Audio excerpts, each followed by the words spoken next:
Morning, everybody. I'd like to share a personal experience with you this morning. I started my career teaching elementary, middle school, and high school students, and by all accounts, I think I was very successful.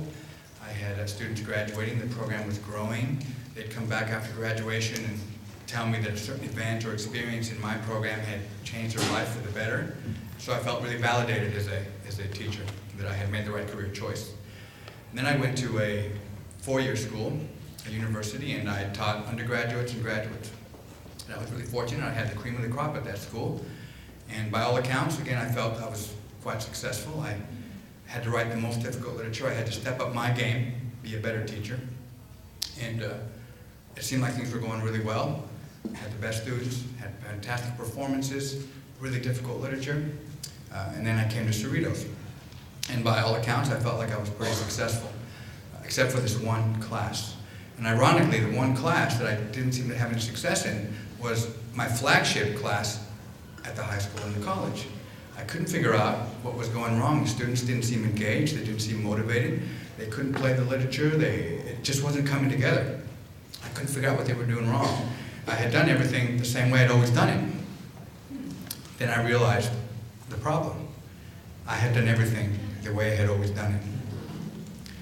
And so I needed to step back and figure out how to change my teaching practices. What did I need to do to be a better teacher?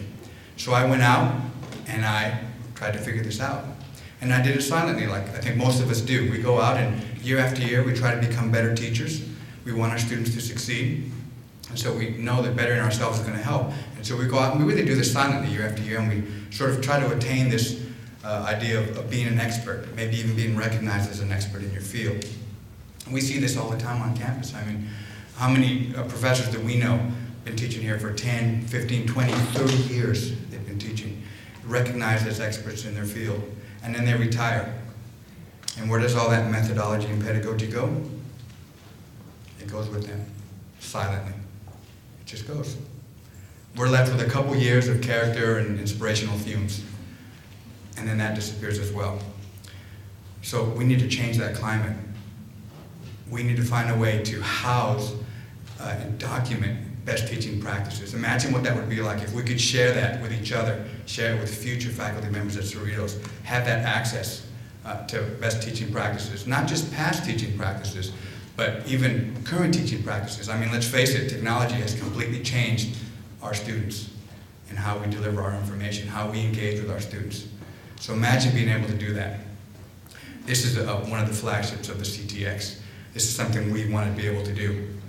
Speaking of the CTX, you know, a year ago, the CTX was just an idea. It was an idea founded on this notion that if we helped our faculty with professional development opportunities, if we gave resources to our faculty, someplace where they could go, become better teachers, that we would increase student success. And really that's what this is all about, student success.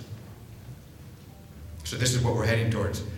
Now we're in spring 2013, look what we've offered. Workshops on Turnitin, on TalentNet, Premier, technology to engage the students, the flipped classroom, brain-based learning, all these workshops were asked for by our faculty. And now we're able to provide them. It's really exciting. Now, even with all that and all the comments you're reading up above, these are all great comments. You know, we want to be better, we want to do more. We want to offer engaging, efficient, inspiring workshops for our faculty because we know. That's an actual comment, by the way. I didn't write that. We know that our students will be more successful if we are better teachers. It's a win-win, it's a no-brainer. So, I want to leave you with this final thought. What do we need to help our students as faculty members?